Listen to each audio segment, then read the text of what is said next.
네, 영화를 읽는 새로운 시각, 변호사들의 시선으로 읽어보는 색다른 영화 리뷰, 고소한 영화 읽기의 라이너입니다. 지난주에 출연한 세 분 그대로죠. 광노규 변호사님, 최종화 변호사님, 그리고 김철구 변호사님입니다. 안녕하십니까. 안녕하세요. 지난주에는 우리가 7대 망작을 했고요. 이번 주는 한 주 넘어갑니다. 우리 김철구 변호사님은 예전에 미스터 주로 참교육을 당하고 이제 이 세상에 졸작이 있다는 걸 알게 됐는데 이 작품은 좀 어떠셨어요? 방송을 거듭할수록 죄송합니다. 네, 김철구 변호사를 보면은 네. 영화를 굉장히 많이 안 본 것 같잖아요. 네. 근데 보통 이제 연애를 하고 이렇게 하면은 보통 이제 할 거 없으니까 영화를 많이 보잖아요. 왜 이렇게 영화를 왜 이렇게 많이 안 봤어요? 뭐 하세요? 뭐예요, 연애 때 뭐 하세요? 술을 좋아해서 술 많이 마셔가지고. 술 먹고 뭐예요? 무엇을 상상하시는 거예요? 그래서 약간 좀 놀랬던 게 저는 예전에 소개팅 했을 때 밥을 먹고 뭐 영화를 보든가 하거든요 이렇게. 근데 보통 술 먹는다고 하더라고요. 그래서 되게 신기했어요. 저도 뭐 술을 마시는 것 같은데. 근데 영화를 딱 보고 나면은 그 사람의 취향을 일단 아. 대충 단편적으로 파악이 돼요. 그래서 앞으로 뭔가 할 얘기가 더 있죠. 아 영화 보고 집에 안 가고 또 얘기를 해요? 하죠. 아 그렇게 길게 해요 소개팅을? 소개팅을 길게. 왜 이렇게 하루 종일 해? 빨리빨리 하고 가야지. 자, 그러면 오늘은 이 세 분과 함께 좀비 장르의 영화를 한번 다뤄보도록 하겠습니다. K-좀비. 취하거든요, K-좀비. 제가 또 좀비 매니아이기도 하기 때문에 정말 기대가 많이 되는 영화이기도 합니다. 자, 그러면 오늘 다룰 그 엄청난 작품은요, 바로 배틀그라운드 스트리머로 살아가는 청년 준우. 여느 때와 다름없는 하루를 보내는 준우는 뭔가 이상하다는 걸 눈치챕니다. 최악 놈들을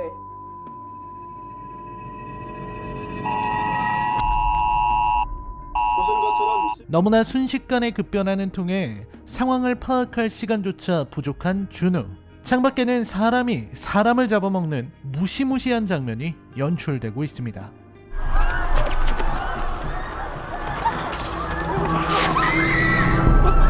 당황한 준우는 주위를 살피기 위해 잠깐 문을 여는데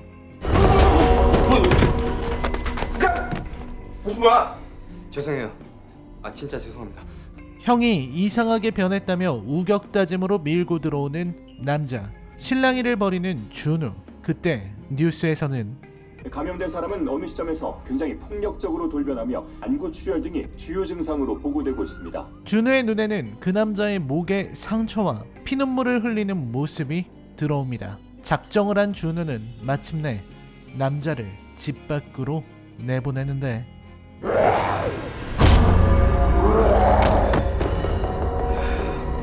집안에 혼자 고립된 준우.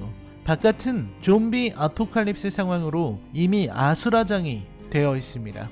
오직 생존하는 것만이 유일한 답이죠. 준우는 남은 식량으로 어떻게든 버티려고 합니다. 나름대로 드론을 날리기도 하고 전파를 잡아보려고도 하지만 쉽게 되는 일은 없습니다. 기약 없는 생존, 희망 없는 삶에 지친 준우는 술을 마시다 마침내 극단적인 선택을 하기에 이르는데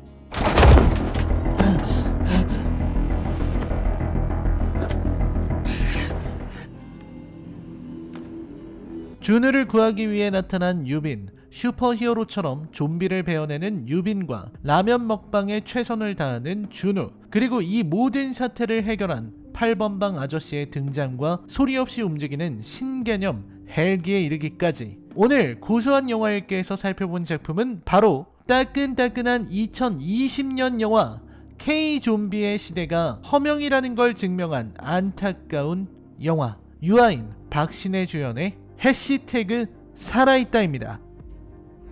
자, 해시태그 살아있다가 나왔습니다. 작년에 K-좀비를 대표하는 작품 중에서 반도와 함께 양대산맥이다, 이렇게 말씀을 드릴 수 있겠죠. 자, 세 분 어떻게 보셨는지. 곽 팀장님.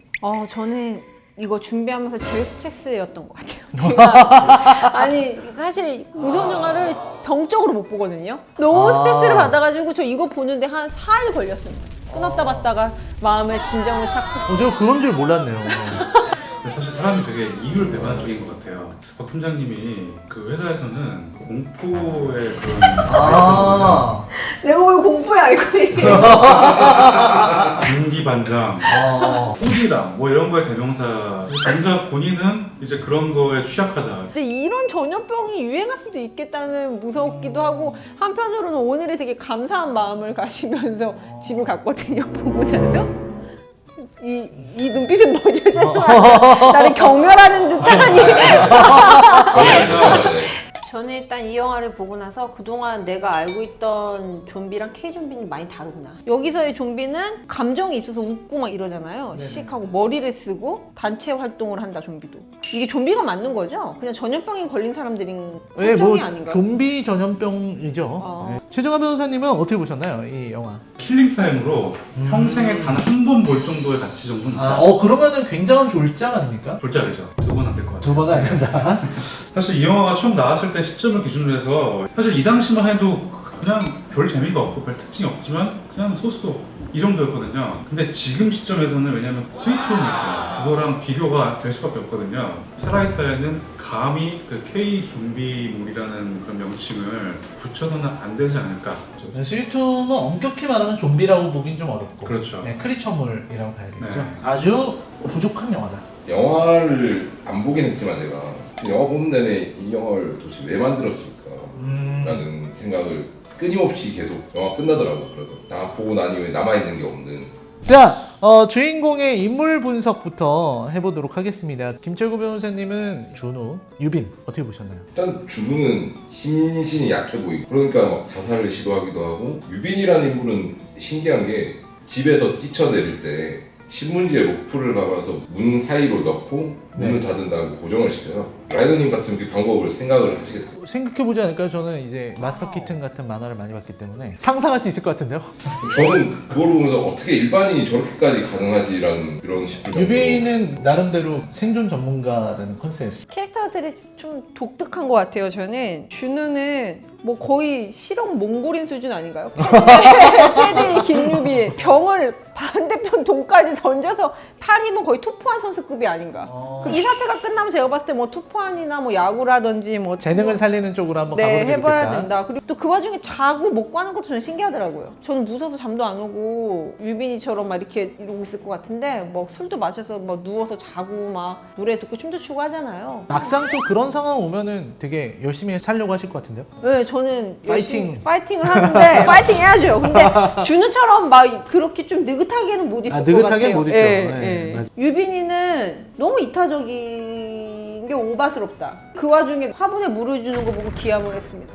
네, 그리고 먹을 거도 주잖아요. 식탁에 걸려서 기절하는 거 아니겠습니까? 너무 안 먹어서. 제가 고소영에서 항상 얘기하지만 정확히는 유아인 씨가 연기한 이 준호라는 캐릭터가 있잖아요. 저는 이런 스타일의 사람을 정말 너무 싫어해요. 막 이런 스타일 있어요. 약간 그 사람 미치게 만드는 스타일. 이거를 방송에서 표현할 수 되나 싶은데 네. 조밥 같은 느낌. 약간 있잖아요. 가장 이제 사람 미치게 했던 장면이 있었어요. 둘이 만나서 8층으로 이동하는 씬이에요. 얘네들은 엄폐를 모르는 것 같아요. 그냥 나와서 일단 쿵 내려놓은 다음에 막 뛰어가는 거예요. 그러니까 밤에 가면 되잖아요. 밤에. 밤에 조용히 갔으면 밤에 조용히 가면 되잖아요. 맞아요. 그런 생각을 못 한다는 거죠. 그래서 싫어요. 애들이 너무 멍청하다. 예. 아, 좋습니다. 자, 이 영화에서 가장 논란이 된 인물은 8층의 그 아저씨입니다. 이 아저씨에 대한 여러분의 평가를 듣고 싶어요. 근데 약간 똑똑하진 못해요. 저 같으면은 준우를 먼저 먹였을 것 같거든요. 왜 유빈이를 먼저 먹이죠? 옮기기가 더 편해서 그런 거 아닐까요? 간격을 두고 먹일 생각이 아니고 한꺼번에 2명을 줄 생각이었던 거예요. 그리고 어떻게 혼자 안 기절했어요? 자기만 먹고 걔네들 주는 거에만 아마 타줬겠죠? 아니면은 그릇에다가 미리. 도대체 왜 영화를 보고 저희가 그런 거를 추리해야 되나? 이 아저씨의 행동은 또 여러 가지가 있습니다. 집안에 연막탄을 갖고 있다는 점. 저는 그 부분이 너무 신기했어요. 가정집에 누가 연막탄을. 그래서 제가 찾아봤는데 네. 그거를 훈련 살충제로 얘기하시는 분들도 있어요. 아. 우리 집에 왜 있어야 되는데? 근데 뭐 유빈이도 망원경이 있잖아요. 망원경 있으세요 집에요? 없어요. 그러니까 뭐 유빈이도 망원경 저는 있어요. 있으세요? 그걸 뭘 보나요? 네? 그럼 보고 싶은 게 있으면. 앞집을 보시진 않죠. 굉장히 좋은 말씀이네. 아니죠 유빈이처럼. 근데 저 그거 궁금해요. 앞집을 이렇게 망원경으로 막 보면은 그것도 위법한 행동일까요? 사실 근데 그거는 보기만 했다고 했을 때는 입증할 수가 없어요. 처벌할 수 없어요. 네. 본인 집에서 아. 본인이 본 건데요. 뭐 어떻게 내 그거를 처벌할 수 있겠어요? 피해자가 아니면 제3자가 그 촬영을 하는 거를 이게 남겨야 돼요. 근데 오히려 또 그게 또 문제가 될 수가 있어요. 남의 집을 또 찍었으니까. 네. 망원경 이제 어디 놀러 가면은 하나 들고 가면은 멀리 볼 때 좋거든요. 자, 그러면 매주 이 코너를 기다리시는 분들이 있습니다. 디워 디테일 전쟁 고서영의 시그니처 코너입니다. 자, 좀비 영화에서의 디테일을 말씀해 주실 수 있을까요? 최종화 변호사님? 그럴 것 같아요. 네, 오늘 또 이거는 약간 또 좀비 영화의 좀비를 오마주해서 그 각기를 보여드리면서 또 이제 네네네. 좋다. 자, let's get it. 뭐 하는 거? 좀 잘한다는 걸 좀 보여주실.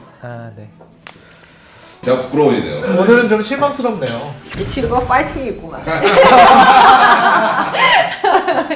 미리 말씀드리지만 오늘의 D1은 그냥 최악의 디어가 아닌가. 네. 왜냐면 이 영화 진짜 보고 할 얘기가 없어 진짜. 그냥 다들 그냥 억지로 그냥 어떻게 그냥 쥐어짜낸 거다. 그 초반부에 이제 준우가 음식을 배분하면서 엄마가 장방오라고 할 때 말 좀 들을 걸 이런 말을 해요. 이 준우가 그 메모를 본 시점에 이미 좀비가 창궐에 있었어요. 네. 한마디로 미리 장반올 수가 없는 상황이었죠. 말 같지도 않은 소리였고요. 네네.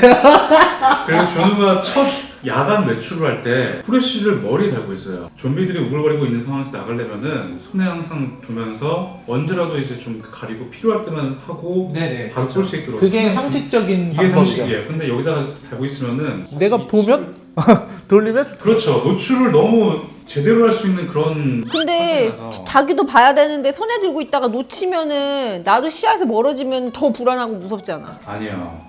근데 그건 차라리 손에 묶는 게 나아요. 그러니까요. 근데 준우가 뭐 그렇게까지 똑똑했으면 뭐 나가지도 않지. 그렇죠. 예. 네, 맞습니다. 나간 거 자체가 너무 오버스러운 장면이었던 것 같아요. 자, 8층 아저씨 아까 같은 맥락인데 네. 수면제는 어디서 났나요? 그 아저씨는 뭐 어떻게 갖고 있나로 시작하면 끝도 없어. 갖고 있는 게 네, 너무 많아. 너무 이거 많은 던지는 거. 것도 그렇고 음식은 어디서 그렇게 많이 났어 그 아저씨는. 연막탄에 네. 비상 음식에 네. 저는 그런 생각도 했어요. 이 8층 아저씨 자체가 둘이 동시에 집단 환각을 보고 있는 게 아닌가. 이런 인물이 존재할 수 있을 리가 없다. 이런 생각까지 했었어요. 그랬으면 차라리 더 좋은 작품이 됐었을 건데. 보고 싶다. 하지만 그런 거 없다. 그리고 이제 스팸을 떠먹잖아요. 8층 아저씨가 줘가지고 그걸 날것을 퍼먹을 수가 있나요? 있죠. 먹어도 많아. 술안주로 마시는 왜요? 왜? 안 먹어? 왜 안? 그 느끼하지 않나요? 느끼해서 그런 거예요? 느끼한데 어떻게 먹냐? 네. 맛있습니다. 아시죠? 근데 맛있습니다. 스팸 팬들이 들으면은 난리 납니다. 제 친구는 이렇게 포크를 이렇게 떠가지고 한 번 먹습니다. 그러면 죄송합니다. 오늘의 팀은 여기까지만. 네, 좋습니다. 죄송합니다. 제 잘못이 아니라. 네. 네, 이건 전 최선을 다했어요. 근데 전 은근히 디테일 이상한 거 많던데요. 한번 해보시죠. 왜 전화만 안 되고 TV는 되죠? 그 와중에 방송하는 사람들은 다 나오고 네네네. 이 기자들 대단한 직업정신 아닌가요? 거기 상을 줘야 된다. 저도 그거를 지적했죠. 그러니까 그리고 물도 안 나오잖아요 나중에는요. 전기랑 방송은 돼요. 엘리베이터도 타고 올라가잖아요 나중에 8층 올라갈 때요. 비상 전력망인가요 그거는? 잠깐만. 근데 감염자가 5만 명이라고 했잖아요. 네. 서울 인구가 1000만이면은 200분의 1밖에 안 돼요. 한마디로 이제 좀비가 이제 창궐한 지역이 한정되어 있다는 게 나오잖아요. 그럼 방송국이나 이런데 뭔가 그런데 영향이 없는. 괜찮을 수 있죠. 물은 왜 끊겼어 그 정도인데? 물은 이제 그 지역에서 이제 수도 시설에서 하는 거기 때문에 거기다 막 소방차 터지고 난리 났잖아요. 그 과정에서 뭔가 데미지가. 전기는 된다. 몰라요. 미국이 만든 영화가 아니에요. 팀 특성을 이 발동이 돼서 봤는데 여기는 재건축하면 전혀 수익성 안 나는 아파트. 여기 이렇게 아파트 지으면 안 된다. 동병간 게 이렇게 좁아서 되겠느냐. 좁기 때문인가요? 네, 이미 고층 아파트여가지고 일반 분양분이 안 나올 수밖에 없는 구조를 갖고 있는 아파트여서 그 준호 아버님과 유빈님 부모님이 투자를 잘못하셨구나. 굉장히 전문가다운 거.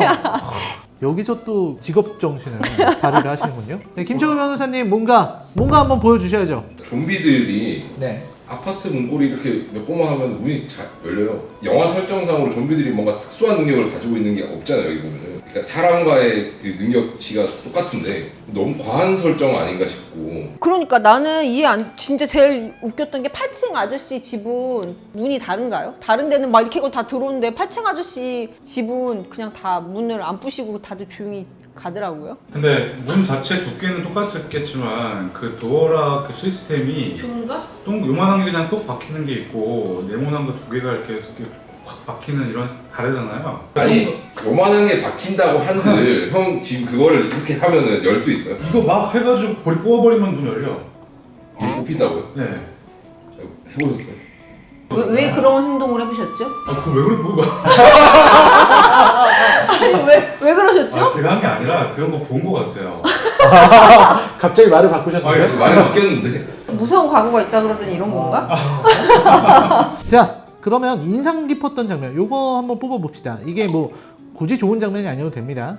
저는 좀비 나오는 거 다 너무 무서웠는데 일단 소방관 아저씨가 씩 웃으면서 줄 타고 올라갈 때 너무 무서워. 줄 이렇게 올라갈 때? 때? 무섭고요. 물건 가지러 다른 집에 들어갔을 때 준호가 그때 뛰어든 것도 무섭고 막 좀비도 우르르 달리는 거 빗소리가 있는데 우르르 이게 저도 얘기하면서 갑자기 웃기네요. 근데 이걸 제가 이렇게 무서워했다는 게? 아니 근데 김철구 변호사님은요? 폭격하는 씬 있잖아요. 서울 시내 보면은 차량이 쭉 다니고 잠깐 그 뭔가 한강변이 잡히는데 네. 제가 봤을 때 한강공원인 것 같아요. 네. 사람들이 산책하고 다니고 있어 거기. 이거는 의도한 게 아니라 놓친 거겠죠? 그렇겠죠? 네. 저는 가장 이제 놀랐던 장면은 8층 남자가 이제 물리면서 수고했어요. 디오에서 사랑의 영화 거의 퇴적하는 미친 데서 나왔어요. 자, 이 영화가 이제 망한 이유에 대해서 생각해 봅시다. 이게 K 좀비의 몰락이다 이런 얘기가 나왔어요. 왜냐면 킹덤 때 엄청 인기였잖아요. 근데 우리가 뭐 살아있다의 반도까지 나오니까 넷플릭스에서 그 얘기가 실제로 나왔답니다. 너네 한국 이제 좀비 좀 그만 가져오라고. 지겹다고 이제. K 좀비 이거 몰락을 어떻게 보시는지 제가 한번 여쭤보겠습니다. 김철구 변호사님. K 좀비라고 할 만큼 우리나라가 좀비물이 많았던지는 잘 모르겠는데. 짧은 기간 내에 좀비물이 엄청 많이 나왔죠. 근데 이제 킹덤으로 뭔가 되게 좋은 좀비물을 만들어낸 거에 비해서는 이 영화 살아있다부터 시작해서 다른 영화도 제가 보진 않았지만 평가가 좋지는 않은 걸로 알고 있거든요. 망작들의 공통점이 저는 스토리의 연결이 부족하다는 게 아닐까 싶습니다. 곽 팀장님은? 저는 캐릭터들 일단 공감 가는 캐릭터가 없었다는 게 페인인 것 같아요. 준우도 아까 말했듯이 어떻게 보면 되게 답답하고 현실성 없는 캐릭터고 유빈도 좀 그렇고요. 유빈은 아예 현실성이 없죠. 네, 8층 아저씨도 그렇고. 8층 네. 아저씨. 네, 라이너님은 그 영화가 망하는 이유를 뭐라고 보세요? 너무 다채롭죠. 다양한데 재미없어서 좀. 저는 뭔가 다른 목적으로 영화를 만들어서 만들고 싶어요.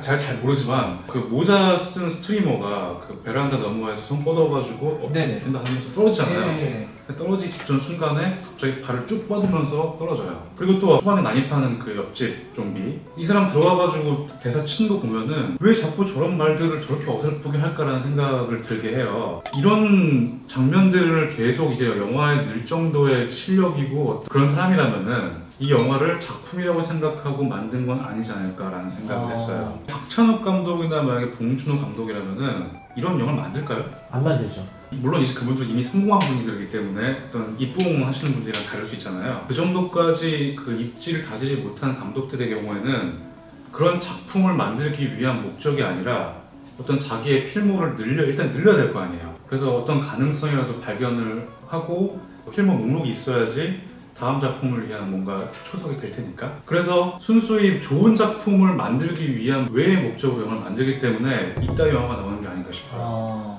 영화로 장사를 하려고 한 게 아니냐. 네. 자, 그러면은 제가 제일 궁금한 겁니다. 좀비 사태가 종료됐다고 가정했을 때 사후 처리를 어떻게 해야 되냐. 이게 사망보험에 적용은 될 수 있는가? 혹은 이게 국가를 상대로 한 손해배상 청구라든지 어떤 소송 이런 게 가능할지가 좀 궁금합니다. 팀장님? 이게 만약에 사망 보험이 적용될까에서 쟁점이 두 개가 있을 것 같은데요. 이걸 사망으로 볼 수 있냐가 첫 번째고 두 번째가 이거를 보험으로 보장해 줄 수 있는 상황이냐가 중요할 것 같은데 저는 뭐 사망으로 볼 수 있는 건 문제가 없을 것 같아요. 그러면 이게 과연 보험으로 처리될 수 있느냐 보면은 사실 모든 보험에 그 면책 조항들이 다 있습니다. 뭐 별난이라든지 뭐 그런 불가피한 사정 같은 경우에는 다 책임이 면제된다는 면책 조항을 다 두고 있어요. 어느 보험마다. 근데 이거는 제가 봤을 때 전쟁 뭐 그 정도 유사의 별난에 의한 상황이기 때문에 이걸 아마 보험회사에서 보험 처리를 해주진 않을 것이다. 네. 안타깝네요. 네, 국가를 상대로 한 그 국가배상은요, 일반적으로 사인들 간의 손해배상 청구와 조금 차이점이 있습니다. 이게 뭐 나쁜 결과가 발생했을 때 거기에 대한 배상을 하라는 게 이제 배상 책임의 기준인데요. 이걸 국가로 상대로 할 때는 훨씬 더 엄격하게 봅니다. 중과실, 정말 큰 잘못으로 거의 내팽겨치다시피 한 책무를 방기했을 정도의 과실이 있어야지 이걸 국가배상 책임으로 인정해주기 때문에 사실 이거를 보면은 좀비를 국가가 만든 건 아니거든요. 네, 그 이후에 수습 과정을 조금 뭐 무능력함이나 그런 부진함이 있었더라도 이거를 갖고서는 국가가 뭐 중과실이나 고의 있게 한 행동은 아니기 때문에 이거 역시 뭐 네, 국가 배상으로 요율할 수는 없을 것 같고 또 만약에 이게 뭐 배상 문제가 돼도 상속받을 사람은 과연 또 누가 그렇게 하긴 뭐 5만 명이라고 했으니까 뭐 상속인이 있을 수는 있겠네요. 네, 그러니까 네, 질문하신 거대로 하면 뭐 별거 없을 것 같아요. 별거 없을 네. 것 같아요. 김초구 변호사님은 어떨 것 같으세요? 이 질문에는 답변이 똑같을 수밖에 없을 것 같은데. objection. 네. 왜냐면은 물론 이제 해당 보험 상품의 약관에 따라서 판단을 하긴 해야 돼요. 근데 이거 같은 경우에는 면책 사유로서 무슨 뭐 전염병, 자연재해 이거로 보기에는 좀 문제가 있는 게 이거는 공기나 어떤 뭐 호흡이나 물이나 이런 거를 통한 게 아니라 물려야지 감염되는 거거든요. 그런데 최초 감염자가 아니라 전염이 된 사람들은 누군가에게 물려가지고 분리가 돼가지고 뭐 죽거나 한 거예요. 네. 단순히 뭔가 자연재해나 뭐 이런 걸로 봐가지고 면책된다고 보기는 어려울 것 같아요. 다툴 수 아니 있을 근데 거다. 모든 사람들이 좀비가 된 것도 천재지변이잖아 어쨌든. 천재지변 플러스 그 약관에 대부분 다 들어있는 게 천재지변, 자연재해, 전쟁 그 밖에 별난 이런 것들을 다 넣어놔요 보험회사들이요. 근데 이게 뭐 자연재해냐 천재지변이냐라고 다툴 여지는 있을지언정 전쟁 그 밖에 별난으로 묶어버리면 이거는 그냥 별난이거든요. 전혀. 왜냐면은 네. 아까 말했지만 5만 명밖에 안 돼요. 또 일부 지역이 국한된 거기 때문에 이 전쟁이나 어떤 그런 자연재해 같은 그러니까 거는 반도 정도면은 당연히 당연하죠. 왜냐면 나라가 다 박살이 났으니까. 네. 그럼 구역이 좁고 그 대상이 한정되어 있기 때문에 거기다가 포섭을 함부로 시킬 수는 없을 것 같아요. 근데 아마도 이 정도의 환란이면은 나중에 국가가 나중에 특별법 제정해가지고 이거 다 처리할 수 있는 거를 마련하지 않을까 싶습니다. 특별법이 나올 것 같다. 자, 이 마지막으로 뭔가 영화에 대해서 더 하고 싶은 말이 있으십니까? 그 망작도 급이 있는데 이건 그냥 범망작인 것 같아요. 그냥 어. 평범한 그냥 망작이에요. 그냥 재미없고 그냥 쏘쏘한 그런 영화. 아마도 이번 뭐 고소영 팬들께서는 가장 실망하는 편이 아닐까. 네, 그건 또 알 수 없는 일이라고 생각이 들고요. 자, 오늘은 이제 좀비 영화 얘기를 해봤습니다. 4월에는 또 저희가 충격적인 영화들을 준비하고 있기 때문에 뭐 이거는 공포 영화는 아니니까 박 팀장님은 좀 괜찮으실 것 같고요. 자, 오늘 세 분 변호사님과 함께한 소감 들어보겠습니다. 네, 김초구 변호사님. 앞으로도 이런 망작을 봐야 된다라는 생각에 싫은 감도 있긴 하지만 근데 이것보다 더 심한 것들일 것 같아요. 그러니까 이제 그런 것들이 다가오고 있다는 생각에 네. 두렵기도 한데 얼마나 망작이길래 이것보다 더 망작일까라는 기대감도 약간. 기대감이 있다. 네. 좋고요. 최종화 변호사님 오늘. 되게 김철구 변호사 되게 친해요. 네. 친하고 평소에도 되게 막 아끼는 그런 네. 후배인데 좀 쓴소리 해도 돼요? 네네. 김철구 변호사가 평소에 되게 재밌는 분이에요. 네. 좀 이야기거리가 많은데 아직까지도 고소에서 뭔가 자기의 그 키파를 다 발휘 못하는 것 같아요. 경직돼 있다는 생각이 들어요. 어떻게 된 겁니까 이 능력 발휘를 하셔야 되는데. 열심히 하겠습니다. 더 파이팅 넘치는 모습 보여줬으면 좋겠어요. 이 친구 파이팅 있네. 그런 얘기를 들어야 되지 않겠습니까? 그렇죠. 김철근 변호사 팬이 많더라고요. 네. 저는 뭐 김철근 변호사 웃음소리만으로도 존재감이 확실하기 때문에 오늘 곽 팀장님은 그냥 네, 하루하루 감사하게 살아야겠다는 저한테 그런 마음가짐을 준 것 자체로 네, 그쵸. 길에 네, 마스크 살아있다. 쓴 사람이 갑자기 네. 이걸 벗고 난 좀비야 이러지 않으니까. 그러니까 얼마나 집에 가는 길이 행복하던지. 네. 좋습니다. 오늘 네. 또 곽 변호사님의 이런 반전 매력 보였던 것 같고요. 자, 그럼 오늘 준비한 내용은 여기까지입니다. 저희는 다음 주에 더 재미난 내용으로 찾아뵙도록 하겠습니다. 여러분 시청해주셔서 감사합니다. 안녕히 계십시오.